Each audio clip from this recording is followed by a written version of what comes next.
listening to The Review on the OSG Sports Podcasting Network. Hello, everybody, and welcome back to another episode of The Review. It's the Online Sports Guys College Football Podcast featuring us, the Online Sports Guys. And ladies and gentlemen, we have us pretty close to a full house today. Brother Wilkie able to join us on this bright and early this morning as we record this show. And I don't know if you got to watch some college football yesterday, but there is a lot to talk about. We might as well start with I'll start with what to me was the biggest game of the weekend, and I guess really an announcement that Indiana is for real. They travel out to Autzen Stadium, taking on Oregon at home. Oregon hasn't lost in forever and a day out there, and they didn't just beat Oregon; they manhandled 30-20. Huge win for Curt Cignetti's team. Is this a college football playoff team, guys?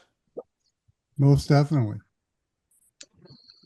They don't got a whole lot ahead of them between now and the end of the season. Mm-hmm. They are. Bottom line. I just and after wins like this, for me, I always want to hear what Curt Cignetti has to say, because we always know that Curt is a very, very shy petit fleur. He is one that is always one that wants to just not talk about anything, give the quick soundbite, out the door. Do I really have to do this interview? Do I really have to give this press conference? That's always fun to make sure we always find out. Curt Cignetti post big wins is always must-see TV. Hey guys, all he does is win everywhere he's ever been. The guy knows how to coach a football team. Mm-hmm. And now we've discovered that, or people in Indiana and Hoosier State have discovered football. Not so much basketball anymore.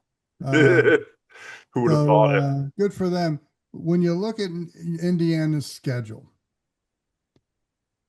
UCLA is probably the only game that you would be concerned about. And 3 weeks ago, we were like, no way. Yeah, I was going to say something we would have never said a couple weeks ago. All of a sudden, UCLA's found itself, but that game is in Bloomington. I'm kind of looking at that Maryland game in College Park, because if you're looking for a kind of a not necessarily a trap game, but one that they may stub their toe on, that seems to be it. But I mean, you're going to Happy Valley, Penn State. We all know what a train wreck Penn State is right now. And then you host Wisconsin and go to Purdue to close the season. There's no reason why Indiana and Ohio State shouldn't play in the Big Ten title game. Oh, yeah. I think that's a foregone conclusion there already, and that's going to be one hell of a slobber knocker, because Ohio State can play some serious defense. And they're both physical. They're both physical football teams. And, yeah, I mean, that game should be played in the snow. Yes. Somewhere in the Midwest. Move it to Cleveland Stadium. Cleveland, perfect. Slot your team. Although Indiana people would claim it's home field advantage for Ohio State, so they have to find an outdoor Soldier Field then. Detroit. Get it by a lake. Yeah. Speaking of Ohio State, slot your team. The Illinois Fighting Illini hosting Ohio State this weekend, and kind of a workmanlike performance for the Buckeyes. They win 34-16. Illinois would put up some numbers on them, but Ohio State took care of business. 3 turnovers was all the difference in the world.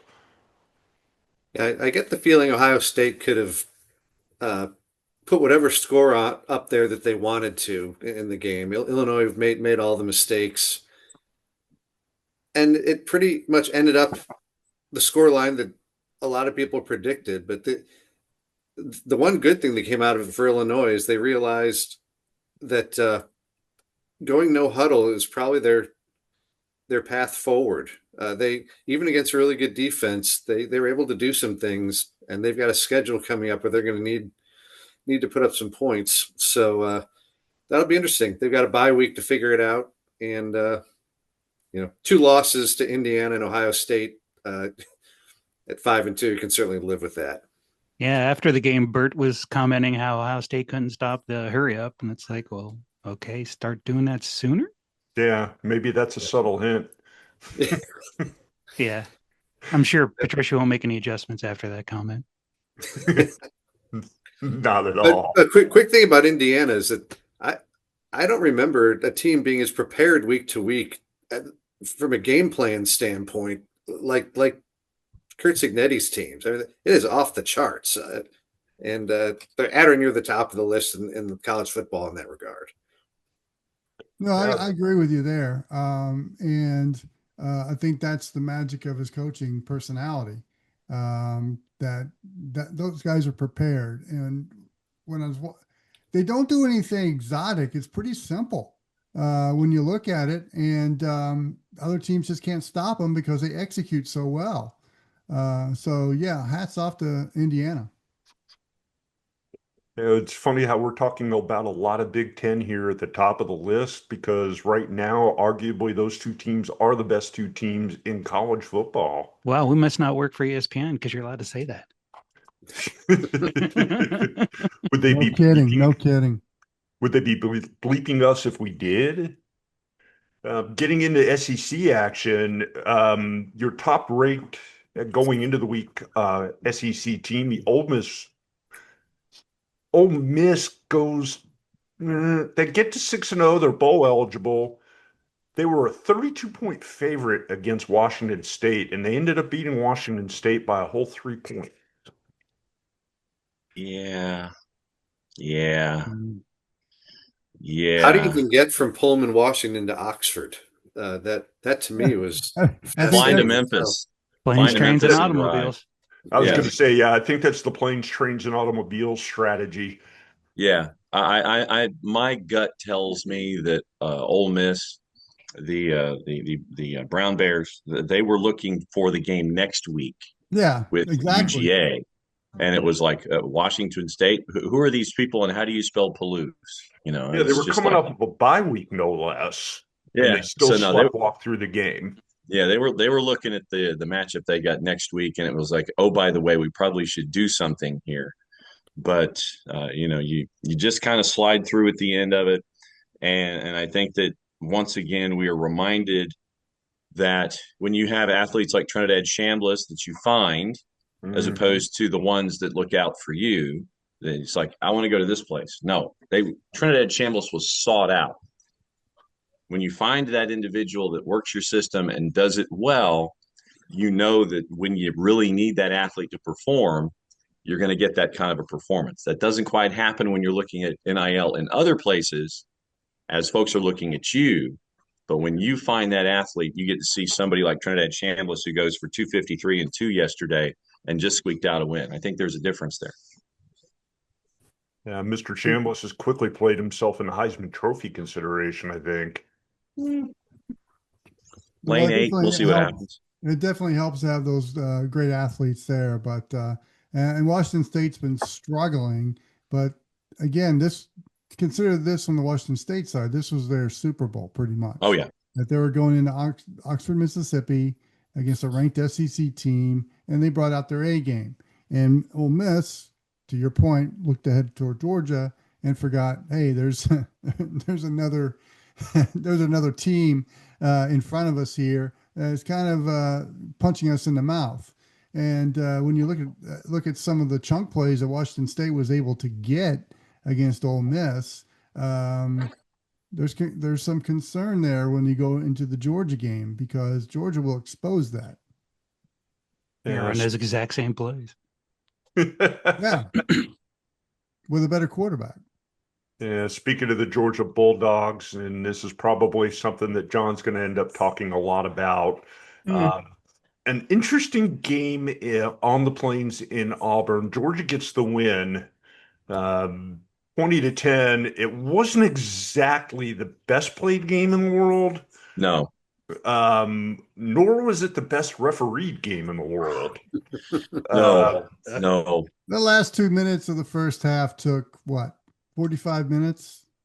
Yeah, 36. That was the time. Okay. It took That was 36 minutes to play the last 2 minutes of the first half. I'll be honest Basically, with you guys. It was a joke. every play was up for review, which was ridiculous in the first place. Yeah. And I think I think what we have noticed here in this particular instance is that you've got to set a time limit on a review process. Yes. Well, the 90, touchdown, no touchdown alone took what, 15 minutes? yeah, because And and there were elements of it that you only could find out on television. The review inside the building, you're seeing all of the machinations, but you're not seeing until the bitter end the definitive angle, and you're also not being told about the audio portion that is being monitored as well. I think that after about 90 seconds or 2 minutes, to me, that means that video assistant review is looking for something as opposed to sitting there and saying, okay, we have a definitive idea as to what we're looking at. After what happened Saturday night, you've got to set a time limit on something, because then if there is no definitive angle and there is no definitive evidence, you've got to go with play as called. And I think that's the larger element here in this, is that regardless of what the play was, fumble, no fumble, whistle, no whistle, play stops, fumble, turnover, whatever, you've got to set a time limit on your review process, because then it gets out of control, and that final 2 minutes turns into the chaos that it was, where no one is happy with what's going on. But that crew is probably going to get a rather large envelope to each of their home locations, and they're probably going to be on the bench for a while. well, They what need home that next week. review process screamed to me was somebody with a little deeper authority intervened, and there was a debate, and it was very much a CYA moment. Oh, God. I think Absolutely. now for the But, league, for the conference, for the Mhm. officials, and I think integrity came into play here because it was so close. And when you heard the ESPN announcers and even me sitting on the couch saying that's a touchdown Mhm. because the ball had crossed the plane, now you're going into the rules. And the rule states that the nose of the football has, once it pierces the line, it's a touchdown, which I Mhm. think clearly happened. And two angles showed that Yeah. we saw toward the middle of it. I don't know if the truck got it to the SEC in the replay room. They're supposed to. They're supposed to Yeah. have access to that. But it's not the entire football that has to go across the line. It's just that the point piercing the line. And Mhm. so, was that even discussed in the exchange as to whether it was a touchdown or not? It just screams to me that somebody with more authority intervened, and there was a debate going on, and the poor field official referee was probably the low man on the totem pole, Oh, God. and didn't have a chance to really inject his input. Wow. So to me, it was And is to that point, mhm. it was a CYA incident to me, as it just kept going longer and longer. Okay, how can we solve this? Yeah. And So so many and there was so so many voices being heard, I think, in that headset. Wonder how right. long it And was so before integrity came into it. You just right. Okay. for it. And it I and it watched also an entire rugby sevens game in the time it took for that replay to happen. That should and it, never Right. it, be a Well, it it thing. made also it validates what the ACC does, which is allow you to hear that discussion Yeah. as it's happening. That. Yeah, See, I agree with that. I agree with that. And that genie's out of the bottle with the ACC doing it. Now everybody else. Well, I think what made it worse was the fact that you had replay after replay afterwards. Like everybody was like, we got to check everything out because we totally bombed that call. I don't know. It just it wasn't a good look for the officials. It wasn't a good look for the Southeastern Conference, and quite honestly, I don't blame Hugh Freeze for leaving the locker room into the locker room at halftime the way he did. You saw how hot he was and how he got after the game officials heading into the locker room, and I do think it affected Auburn's performance. It certainly looked like it because in the second half, they could not do anything on offense. Georgia's defense is pretty decent, but they're not that good. No, and neither is Auburn's offense. That's the larger issue. Yeah. Plus, after a They're- delay that long, you need to warm up again. Jeez. Yeah, Auburn's offense is pedestrian at best. Their defense is better than average. And when you can continue to pressure Gunnar Stockton the way that you did, and you don't have a complementary offense, then you're not going to get then you're not going to get the results that you're looking for. And you saw that on Saturday night.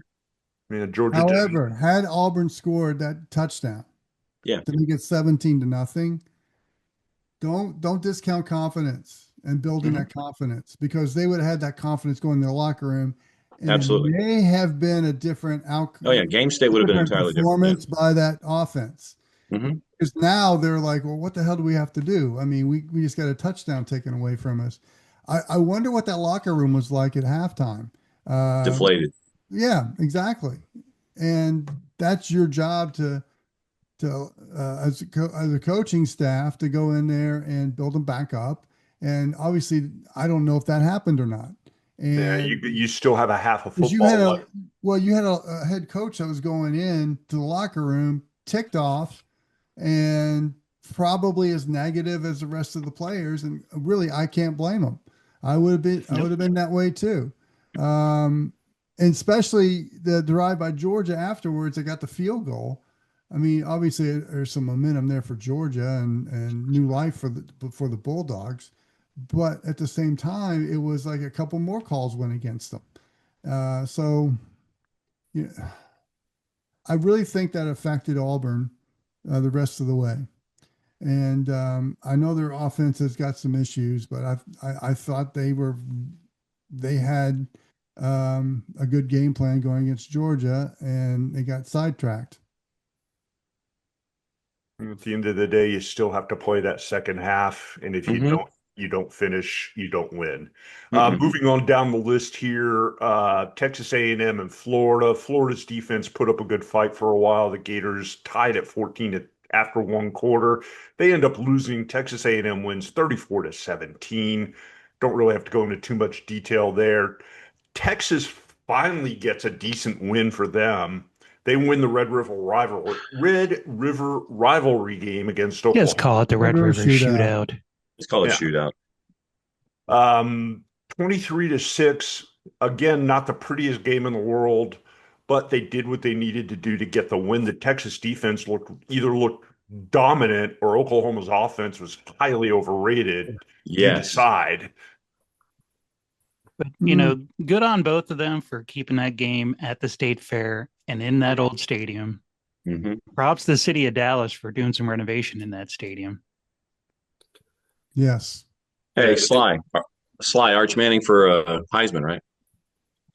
Well, one thing about that game I wish I'd realized earlier, because I would have opened up a betting account, was that I didn't realize that Oklahoma would be in the sun the entire game and the Texas would be in the shade.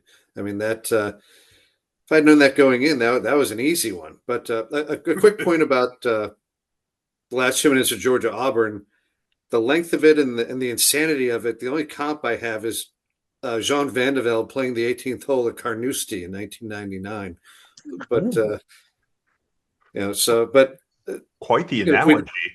We talked about it last week. Texas, this was a good spot for Texas in general, with Oklahoma's quarterback dinged up and just the desperation of it. So they delivered. They were clearly the better team. First of all, the home team in that rivalry gets the sideline with the press box side, and the visiting team gets the opposite. So that's why Oklahoma was in the sun all day. But I got to go with Marty here. I love the fact that they kept it in at the Cotton Bowl. They kept it at the State Fair. They increased the seating. The 21st parallel is awesome to see. Burnt orange on one side, red on the other. You guys know how I feel about this rivalry. I think it's the best in college football. But as far as the game itself, I love the performance by Arch Manning. He's not Peyton. He's not Eli. He's more like Archie. He's not Cooper.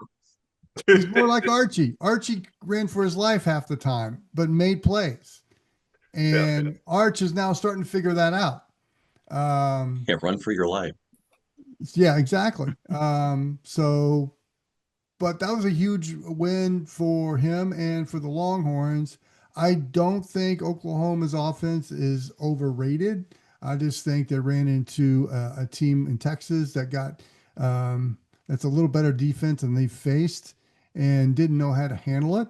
And the fact that Oklahoma's quarterback was not 100%, I think, made a difference in some of the decision making.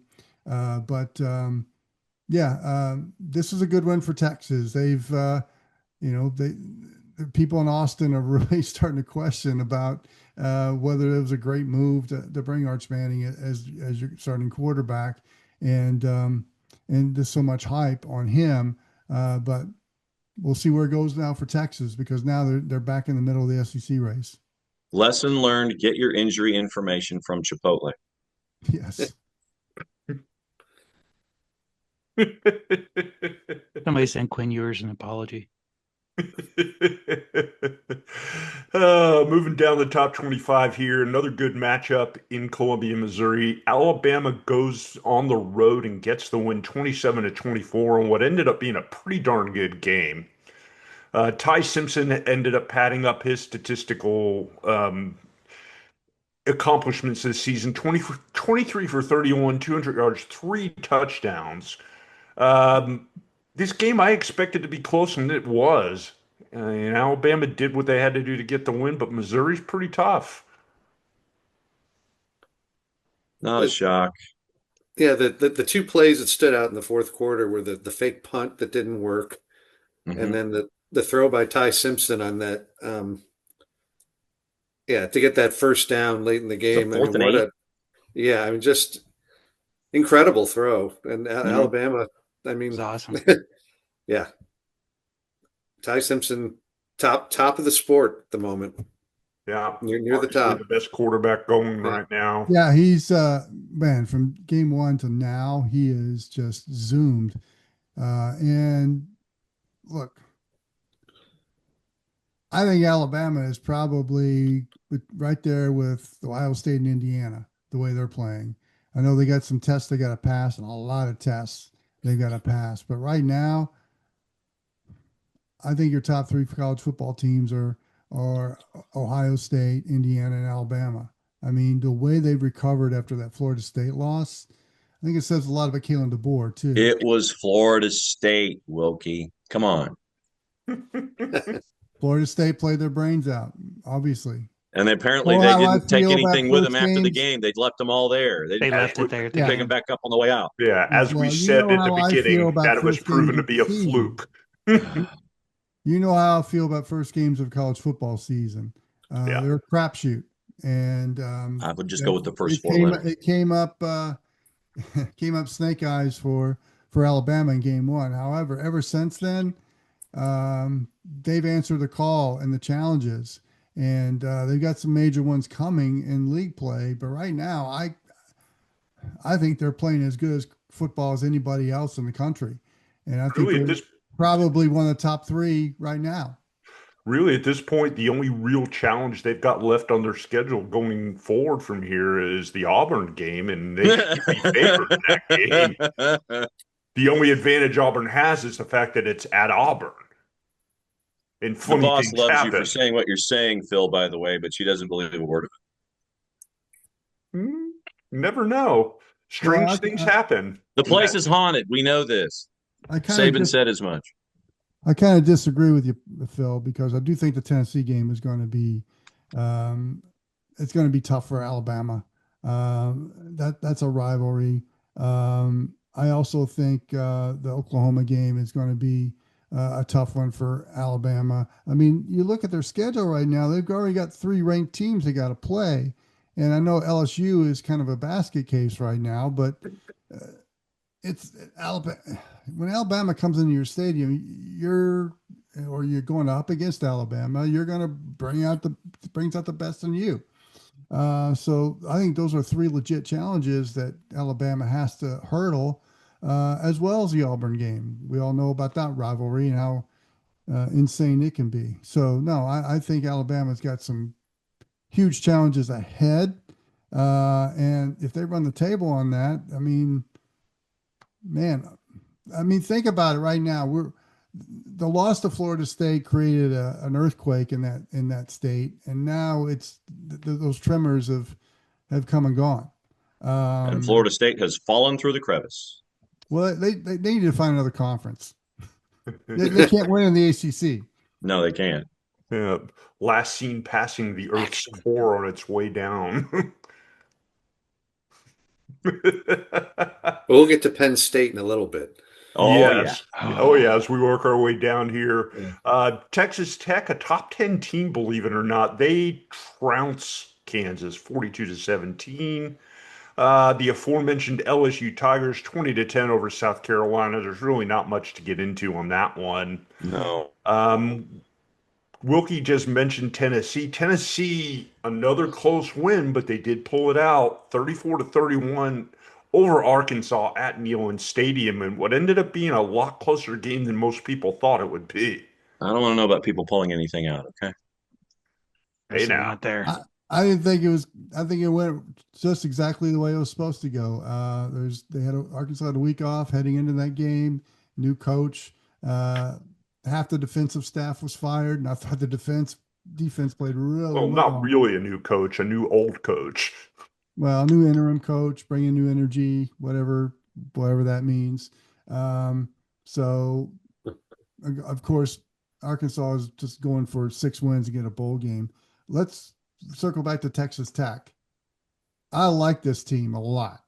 This Cameron Dickey kid is as good as advertised, and let's put him in the Heisman race right now. I really like the way the Red Raiders are playing. They're dominating teams. So that's the best team in the Big 12 right now. Oh, yeah. The Red Raiders appear to be playoff bound, really between them and Arizona State. But Texas Tech looks really good. Yeah, that game with Arizona State not looking quite as daunting after what happened to Arizona State this week. Yeah. Moving on down the list here, look out for USC. USC goes to 5-1 as they absolutely plow Michigan 31-13 in a game that didn't look like it was even that close. Yeah, if USC doesn't turn the ball over twice inside the 10-yard line, this is a total blowout. I mean, they clearly had the better quarterback, and if USC can stop anybody, they've got a chance to beat almost anyone. And I don't know. Football's a lot harder when you're not cheating. How do you call you? How often have we ever said that USC is a team flying under the radar, though? All of Los Angeles is doing a renaissance right now. Mm-hmm. Yeah. It's amazing what happens when you let Jerry Neuheisel in charge of the offense. And I thought he was head coach the way they do the coverage of the games. I know. Almost like his dad works somewhere. Yeah. Well, they are clones of each other. Very much so. Physically and otherwise. Except for the hair. Jerry's got the lettuce. That is undoubtedly Jerry wins the lettuce battle, no doubt. Well, I guess that UCLA USC game has become quite interesting now. Mm-hmm. Should be quite much more interesting than it would have been if you had brought this up in week 2. Welcome to Big Noon Kickoff. Yes. Your 9 a.m. lunch. Yeah, 9 a.m. kickoff. Yes. Uh-huh. That'd be great for that rivalry to play it at 9 o'clock in the morning West Coast time. Fantastic. That'd be awesome. Can we go ahead and skip to Penn State, please? There'll be 25,000 in the Coliseum for that game. That'd be fantastic. Everybody else will be sitting there going, "Oh no, where are we going? Why are we here this early in the day?" Look, I do not understand. Just okay. Per request, we'll skip to Penn State here, partially because of how bad it was. Yes. And then you lose your quarterback. Yeah, I mean, any hope that they had fourth quarter. Any hope they had of salvaging the season is completely gone now. They lose to Northwestern as Northwestern comes into Happy Valley and gets a 22-21 win. When was the last time we had that sentence? Have we ever had that sentence? That's what I'm saying. Well, at least now he's choking on little games too.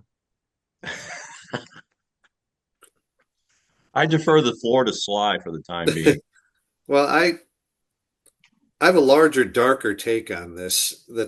No. I mean, yeah, for the past 25 years, I mean, this century, Penn State's history has been largely bad. I mean, they somehow they escaped one of the worst scandals in the history of college football. Bill O'Brien saved them and made them, competitive again. And James Franklin came in and has brought them to a very, very high level. But the reality is they've got some ghosts to deal with at that place. And I still think there's a cancer in there somewhere, because I don't think that situation was ever fully resolved, and I'm not here to relitigate it, but yeah, that's a tough job for anyone to step into and get to where the fans wanted to go, dealing with their recent past. Yeah, you could almost say that there's a ghost or there's some sort of specter haunting them. It's karma smacking them in the head. Yeah, because they kind of got close. They got close to the top of the heap, but they can't quite get over that hurdle. And I think the ability of James Franklin to get them over that hurdle is come and gone. Is James Franklin the Dick Motta of college football? He might be. He can make you good, but not great. Mm-hmm. Yeah, but Thad Matta was likable. I'm talking to Dick. I'm talking I'm talking Dick Motta, Gene. Yeah, he said Dick. All of those guys. I mean, Jerry Glanville. You get him from Gene Shue. You get him from to better, but you don't get him from better to best. All right, Dick Motta won an NBA title with the Bullets, so I would probably take him off the list. But okay, so then fine. It's Gene Shue, Lenny Wilkens, Jerry Glanville. How about that? Yeah. How much longer does that coach have? What's the buyout? I think he finishes the season. I don't think he's. That's navigable. Yeah, then you're okay. Yeah. It's not like it is in Tallahassee, where it's 58.7. What? Not like the buyout. It's not the buyout in Happy Valley is not like the buyout in Tallahassee where it's 58.7. It's close. It is actually. Is it? Yeah. I think it's 55, 60. 15. Maybe it was 55. Maybe I saw the number. Yeah, it may not be as much, but it's pretty close to it. Plus, they're in the middle of construction. Yeah, so. I think he survives the rest of this season. I don't think he makes it to 2026. 48.6. I think he's back in 2026 because there's too many good jobs out there that are open, and what are the pool of candidates out there that would take that Penn State job? I think he gets another year to prove himself. And I don't think Penn State is in the like the SEC schools that want their coaches fired immediately. I think he's going to get another go at it, and it's going to be tempered down a little bit. And then does Penn State have the booster base to absorb that buyout and get another coach and pay money for players? Well, if they get their private equity deal, yeah, they do. That the Big Ten is currently working on, but that's a whole nother topic. But right now they don't. Penn State has enough bad karma. Yeah, 48.6, and it decreases by $8 million every year. Yeah, and that's why I think he lasts the season, but I could be wrong. Have you seen the next 3 games, just out of curiosity? Penn State, at Iowa, Ohio State, and Indiana. Those are the next 3. Oh, boy. Yeah. They'll be lucky to make a bowl. Yeah, they may not end up bowl eligible this season. Wow, if they're I'm sure 3 the and GPA will 6, save them. If they're 3-6, then they go to East Lansing, they host Nebraska, and then decision day is Rutgers in Piscataway. So they might be 3-6 and having to race to get to bowl eligible. They could do it. It's not going to be easy. Quick, name their quarterback right now. Yeah, that. They got a great backfield. I mean, they got 2 awesome running backs, but nothing else back there. They don't use the running backs. Yeah, they're fresh. Now's the time. So here's your. Is it too early for any of those kids to hit the portal? At defensive end, both those running backs are gone. You would think Brian Ferentz is their offensive coordinator the way they play. Yeah. Here's your number for the game yesterday. Rushing stat, passing stat, identical. Both 137 yards. Not good. Not good, Jerry. Not with that talent. Not good at all. Some other games to talk about here before we move on to the second half of the show. Trying to see. UNLV goes to 6-0 after they end up beating Air Force. It was a hell of a game. 51-48. It was a hell of a game.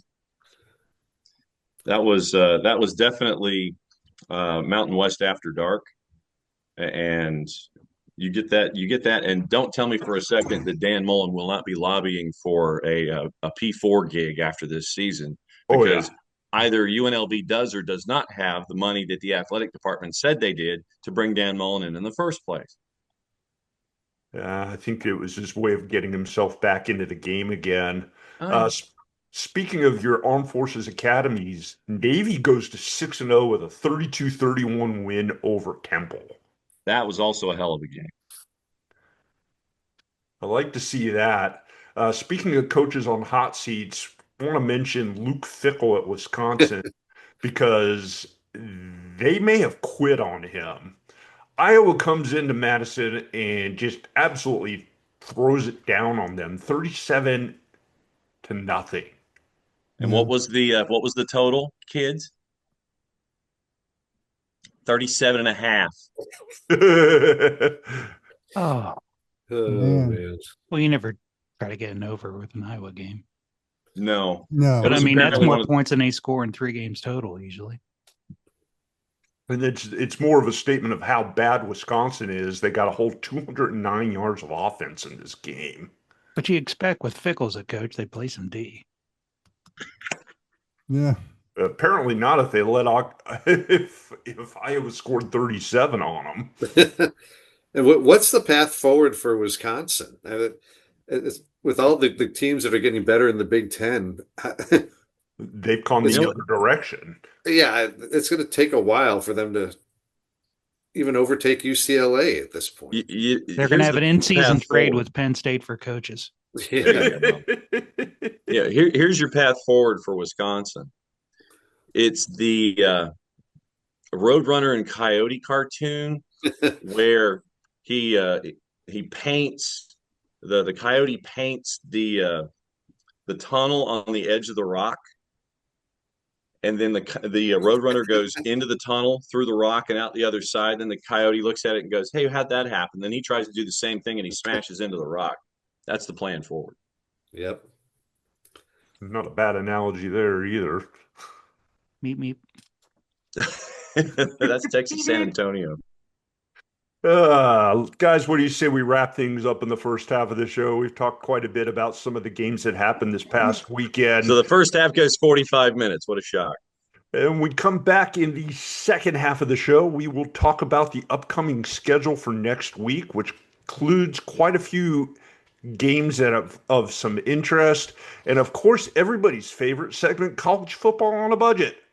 All that and more when we return for the second half of the review. You are listening to the review on the OSG Sports Podcasting Network. Please like and subscribe.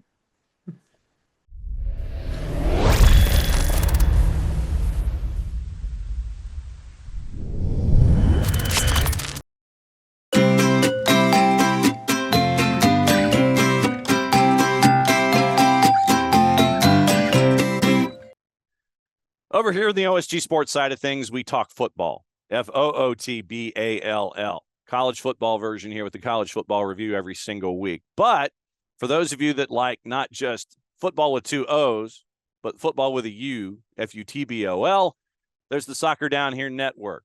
I'm John Nelson. I host the morning show on Soccer Down Here along with Jarrett Smith, Nick Alifi, Jason Longshore. And if you're looking for the best information when it comes to the world of soccer, based in the southeastern United States, but we don't leave anything off the table. 9:05 Eastern time until 11 whenever. Sometimes we go for a while. SDH Network morning show, soccer's morning show, Monday through Friday, plus all the live events we do. It is your place and your source for soccer that is based in the Southeast, but covers everything on the world. SoccerDownHere.net, the Soccer Down Here app, available iOS and Android through our friends at Spreaker. That's like speaker with an R in the middle. Spreaker, do a search for OSG Sports. Do a search for Soccer Down Here. All the soccer content all in one place.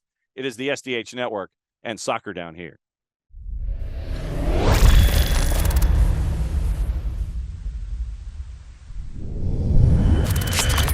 Thanks for sticking around, everybody. You have made it to the second half of the show.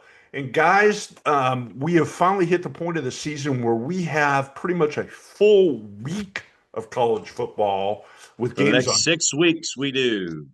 Tuesday, Wednesday, Thursday, Friday, and Saturday games. Happy days.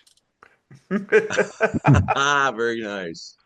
Some of the other games may qualify for college football on a budget, but we'll talk about that in a couple of minutes. Going to skip ahead to Friday's action because we have a game there that could be pretty intriguing.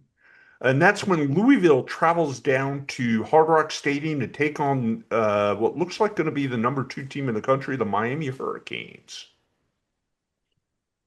Thoughts on that one? Whatever. I love the way Miami's playing. But Fridays are for high schools. Yeah. Yeah, I love the way Miami is playing. And Louisville, this could be a signature win for them. Mm-hmm. It's in Louisville. And you're going to have a bunch of liquored up Cardinal fans who've already lost most of their money on the ponies at Churchill Downs coming over.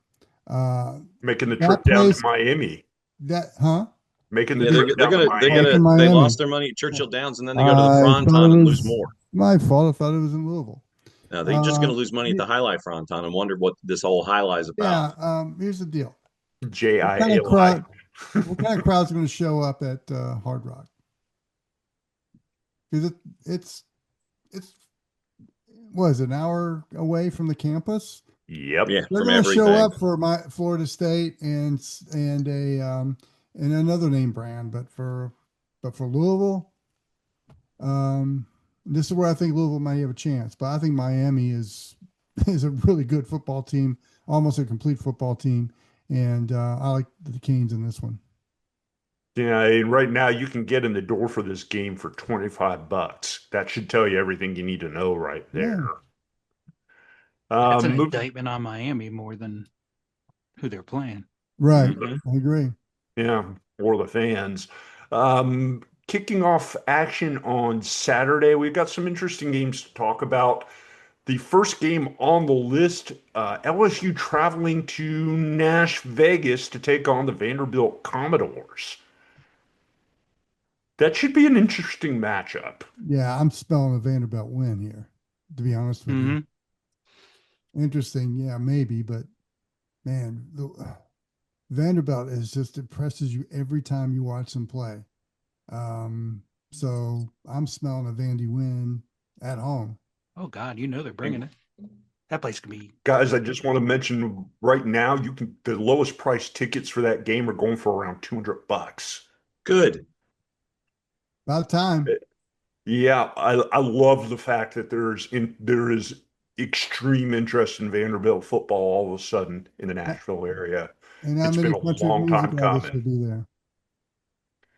Another interesting game right after that, and we didn't get to talk about them in the first half of the show, but the Georgia Tech Yellow Jackets, one of the more impressive teams I've seen this season. They traveled to Duke to take on Duke. Georgia Tech should, will be and should be favored in that game.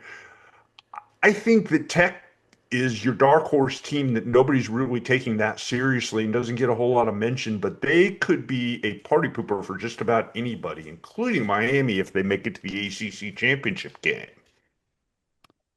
Well, Brett Key has smart enough to know that when you win football games, you have to have dominant lines. Mm-hmm. Hard to do at Georgia Tech, but he's done it. And to Yep. me, that is the key as to why, no pun intended, as to why Georgia Tech is 6-0 right now. But they're right behind Miami as far as the pecking order and the ACC. And that would be a great championship game to see. I think they'll handle Duke because they'll wear down the Blue Devils. I'm a little concerned about their next game against Syracuse in Bobby Dodd because Syracuse is depends on what mood they're in. Some days they look great. Some days they just look kind of bipolar mediocre. John Fox, you would know better than I do. You're there. But I love Fran Brown. But that game to me would be the hiccup game that Georgia Tech might have to avoid. I've seen a lot of Duke this year, as I mentioned in the previous weeks. I mean, and in sort of an elimination game to go up against Miami in the ACC championship game, Duke has a lot to offer. I mean, they game plan well also, and this to me is one of the games of the week. I'll certainly be tuned into it. Yeah, good game to watch early on a Saturday afternoon. Moving down the list, your 3:30 kickoffs, easily highlighted by the Ole Miss game against Georgia. Ole Miss traveling to Sanford Stadium to take on the Bulldogs. This is going to be your game day game of the week. I would say this game going in at this point should probably be called a toss-up. You agree, guys? Yeah. Oh, yeah. And if Georgia gets off to a slow start again, I don't think they can afford to do that against Ole Miss. No, Even absolutely. Even at home. Ole Miss is just too good. And Ole Miss goes for the jugular early, has the athletes to do it, has the game plan to do it. And it's very difficult to recover if Georgia gets off to another slow start and turns it on in the second half, because I think it'll be too big of a mountain to overcome. Yeah, interesting statistic that I read this morning. Georgia has been trailing for the last 2 seasons. Every time they've played a ranked team, they have been trailing going into the half. You can only live that way for so long. Yeah. Before it comes back and bites you in the ass. And against a team like Ole Miss, it will. Mm-hmm. I like Georgia. I like Georgia to win the game strictly because it's at Sanford Stadium, but I think it's going to be a close one. Absolutely. Moving on down here, brief mention: Ohio State travels to Wisconsin. The horror story for Wisconsin may get considerably worse after that game. We'll find out how much they liked Fickle when they worked together. Yeah. Does he embarrass him or does he just beat him? Yes. That will be the 64-point question. Oh, I just predicted a score, didn't I? Mm-hmm. Looking forward to see some of the backups. Moving down to a 4 o'clock kickoff that probably would have meant a whole lot more had Arizona State not lost this week 42-10. Yeah. Texas Tech traveling to Arizona State. Still an interesting game. The Sun Devils 4-2. They could give Texas Tech a fight, but will they? No, take the over. Probably not. I think they'll be in the game for 3 quarters.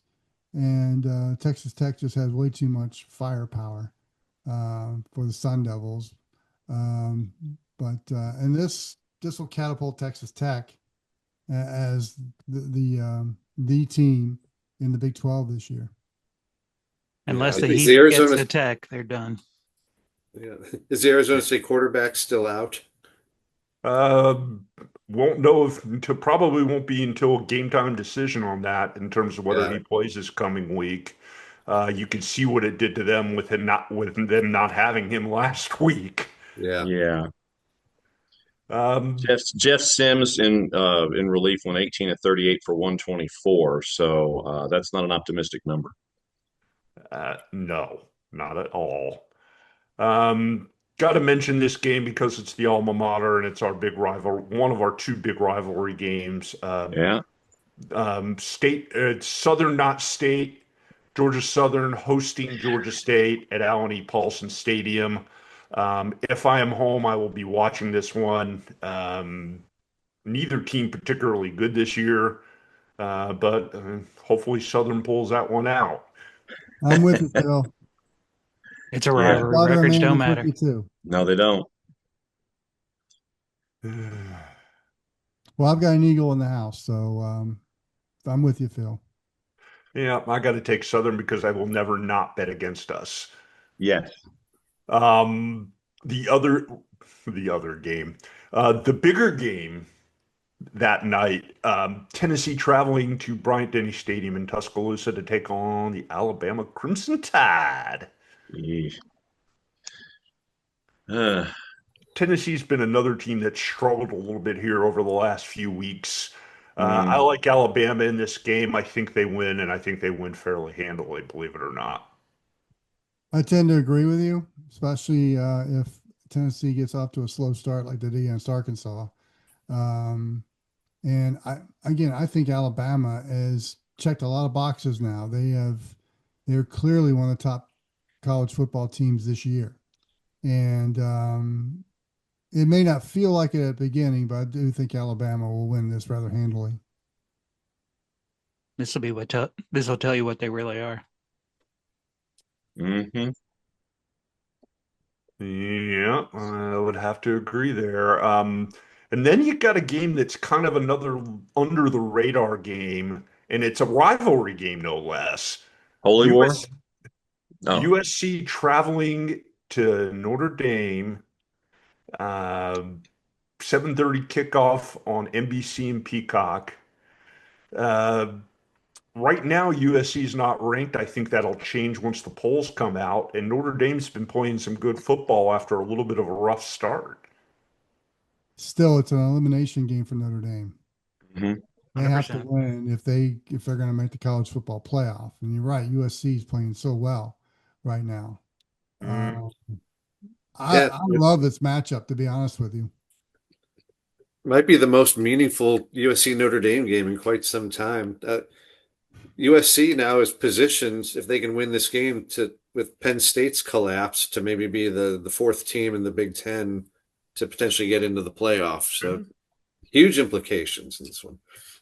Yeah, I could see that happening. They played really good football here the last few weeks, and nobody's really paid that much attention to them. Like I said earlier, something you never thought you would say about a program like USC. Not really too much else on the list.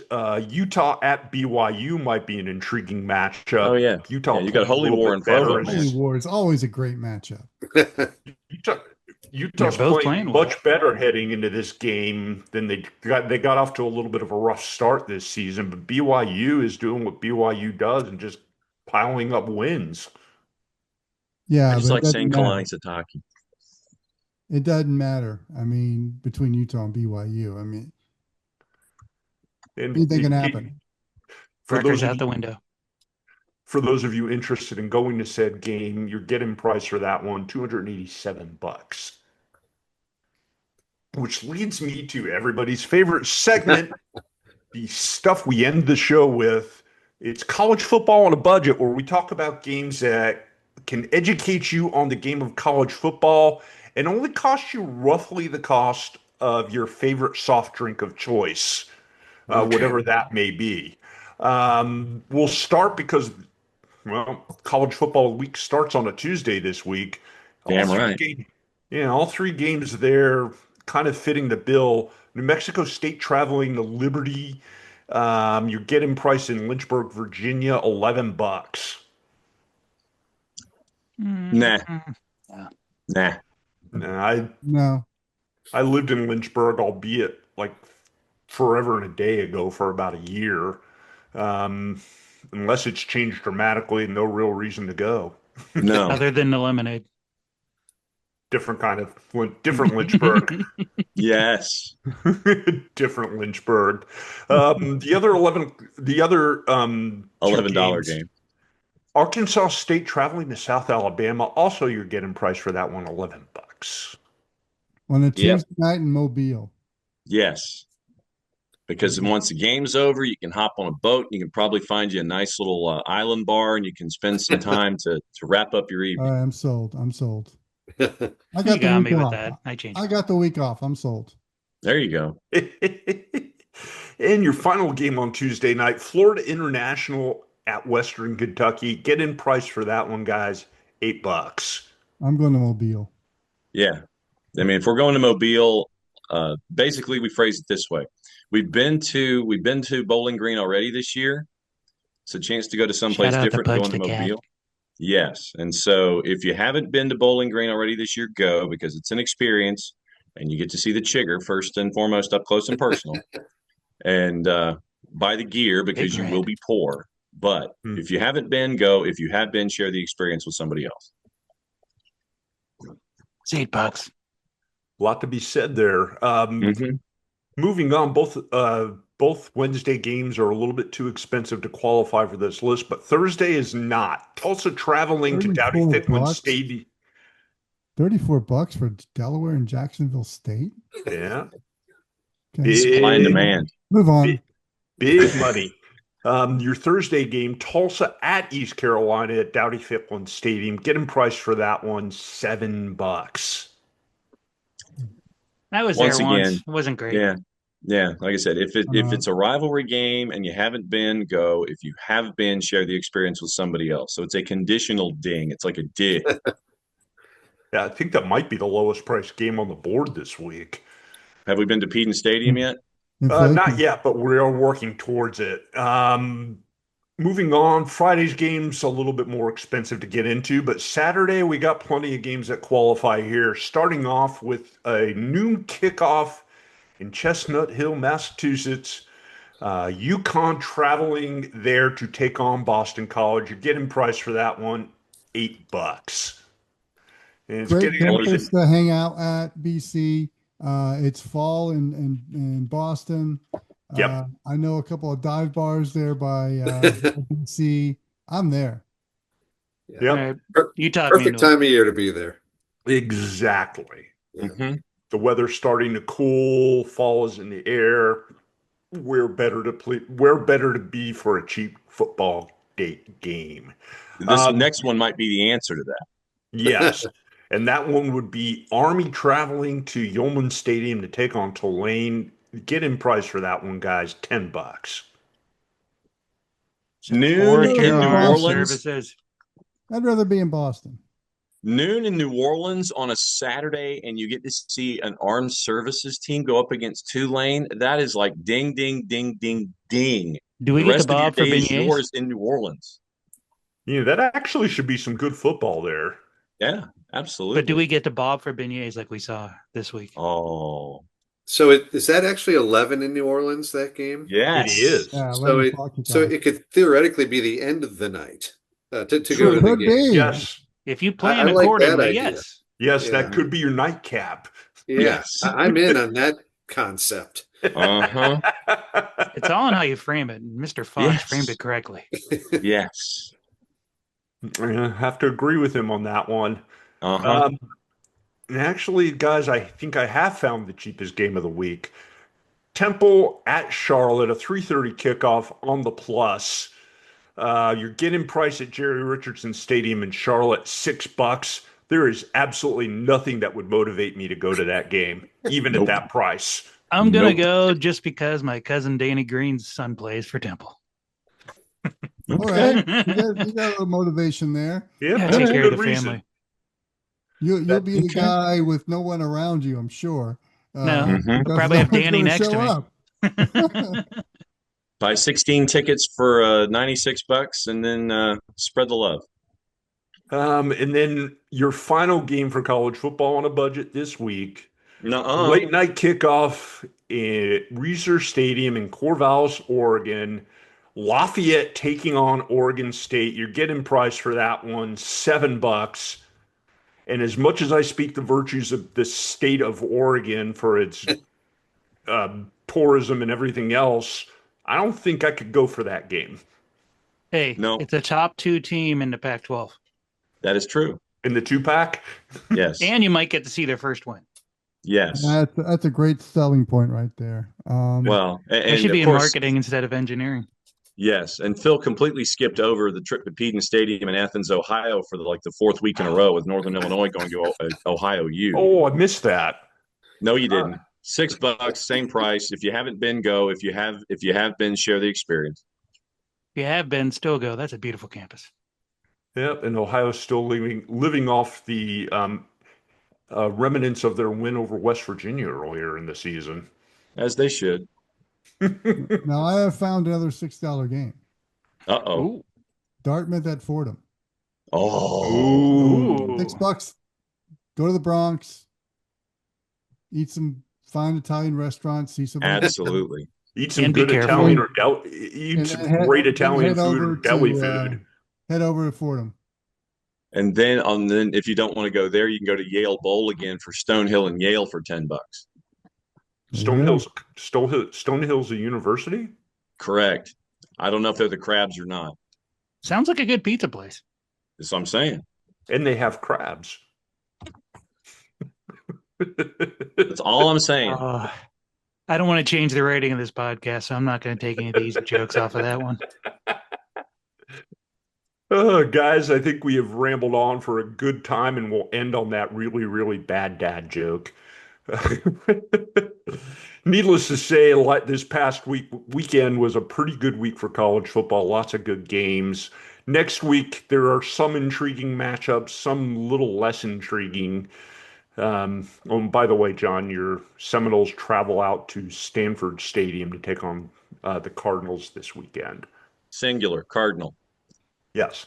They take on one. They take on one color and one bird, and they'll probably stumble over it and fall on their face.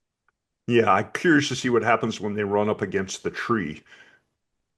They will run Free into fall. the tree Yes, and yes. bounce off of it. Hit every branch on the way down. That is true. They're going to hit every branch on the way down and gain no intelligence because of it. In theory, excuse me, in theory, this should be a winnable game. However, theory is just that, an idea.